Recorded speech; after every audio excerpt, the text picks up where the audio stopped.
fruits and vegetables can be really time consuming. So in today's video, we're going to learn about a secret technique which allows you to cut fruits in seconds. So without further ado, let's see how we got this effect. For this effect, you're going to need a fruit or vegetable that you're going to be chopping with your ninja skills. Place the tripod on your side and then make sure that your camera is on manual. That way we can avoid getting different lighting within the footage. We are going to need one video, so everything that happens you want to keep it within one clip instead of pausing and playing again. I did some acting before actually throwing the fruit. Then we're going to throw the fruit or vegetable up in the air and make sure that it hits the utensil that we have in our other hand. Then after it hit the utensil, we're going to freeze in our position. Once frozen in place, you're going to ask someone else to have a chopped version of that fruit or vegetable in their hand, walk into the shot and drop it on top of your utensil. So once you throw your vegetable up in the air, you're going to freeze until the chopped version has reached the ground. Only then can you start moving and do the rest of your acting. Now that we got our video, let's go into Filmora 11 and see how we got this effect. Comb through the video until you find the point where you threw the zucchini into the air. So right around here, we're going to make a cut.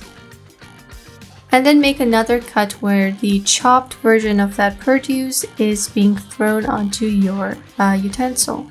Make a cut. And then place them right above each other. We can get rid of this middle section. And now we're going to bring the top clip over the first clip and then come down to compositing where we can lower the opacity. We're basically going to mark 2 points. The first one on the bottom video where the zucchini has hit our utensil. On the top video, we're going to mark out the point where the chopped zucchini, has come in contact with our utensil. So zoom in onto your timeline and then use your left and right arrow keys to go in frame by frame and then find these exact points. So I made my 2 markers. Make sure to select the video before hitting M so that you can create a marker for each video. Now we're going to line these 2 up and then click away, then hit this scissor icon. This is going to split anything that's not locked on your timeline. We can get rid of these little bits that are on the top and bottom, and now we can just go ahead, double click on the top clip and then bring back the opacity. So now we should have something like this. Now right over here, we're going to make a snapshot. Select this icon and you're going to get the exact same picture of this frame. Drag the snapshot underneath the top video and this way we can mask out the hand that is dropping the chopped zucchini. Look for the frame where the hand exits the scene. Once again, hit M on that area and that way we know exactly how long our mask needs to be on screen. Double click on the top video, go to mask, and then use this single line mask.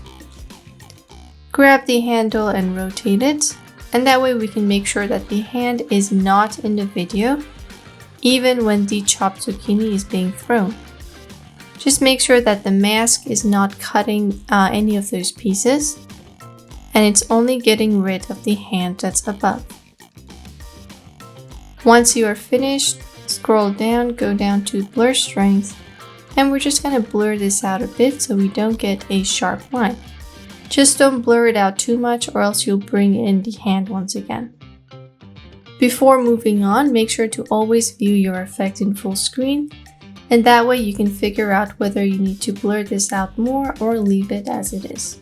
If we didn't have the snapshot, we would be getting something like this, so that's why the snapshot really helps in removing that hand. Hit OK once you're finished, and now we can view the effect.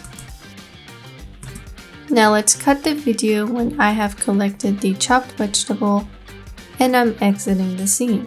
Just make sure that your snapshot is as long as your top video or else we're going to get a black screen.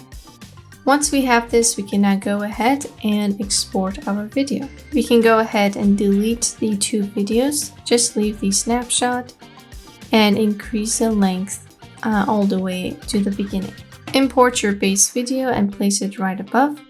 And right when the chopped zucchini shows up, we actually have a little bit of shadows. So we're going to get rid of that using some masking. As you can see right here, there are areas of black that is showing on this corner. So we're just going to lighten that up, and therefore we can get a cleaner effect.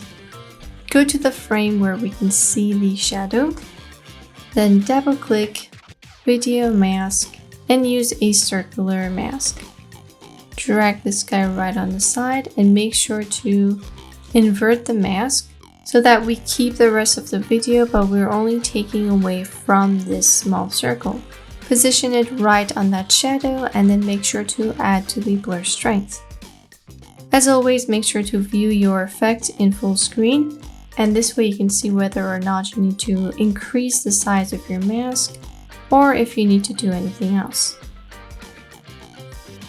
Once you're done, we're going to not move from that frame, add a keyframe, and then go in to the next frames and see if we need to move our mask.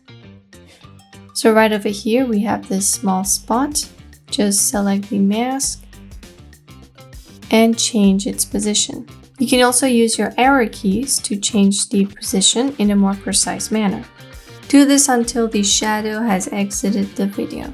Once you're finished, hit OK, and now we're going to add a zoom effect to that exact transition. Look for the start of the transition, click away and then hit M, then mark out the end of the transition. Go to the first marker, double click, animation, and create a keyframe in the original position, and then another one at the end. In between these two keyframes, we're just going to increase the scale and move in towards the center of our video. If you saw that your head is moving out of frame, you can use position X and Y to kind of move your head towards the center. Hit OK once you're finished, and we're going to get a simple zoom effect. If you want the effect to be faster, you can just grab these keyframes and move them in closer. So click on these keyframes, move them around, and that way you can adjust the speed of this transition. This can also be a nice distracting element for this epic transition. We're kind of bringing the focus from the rest of the video and onto our Fruit Ninja skill. To tie it all off, I'm going to add a mild shake effect just to make this look a little bit more handmade, which is pretty common in viral videos. Go to the effects menu down to the filter section where we can just go here and choose a shake that is suitable for our effect. And then we can double click and adjust the frequency. Make sure to uncheck these two because we're not going for an extreme effect. Lower the frequency so it doesn't shake that much, and also position Z. We want to keep everything minimal, so just play around with these sliders and see which one gives you a more natural result. You can also use keyframing to bring emphasis on the rest of your video. So right over here, when I'm packing up my chopped zucchini, I can double click, go to animation, and just do what we did right here. But this time we're going to focus on the chopped zucchini. So zoom in and use position X and Y to move towards the table. You can create some random keyframes like I did right here, and it's going to add camera motion to your footage, and that can help with the viral look. So just go ahead and work with the shake effect and the keyframes. And now we're finished.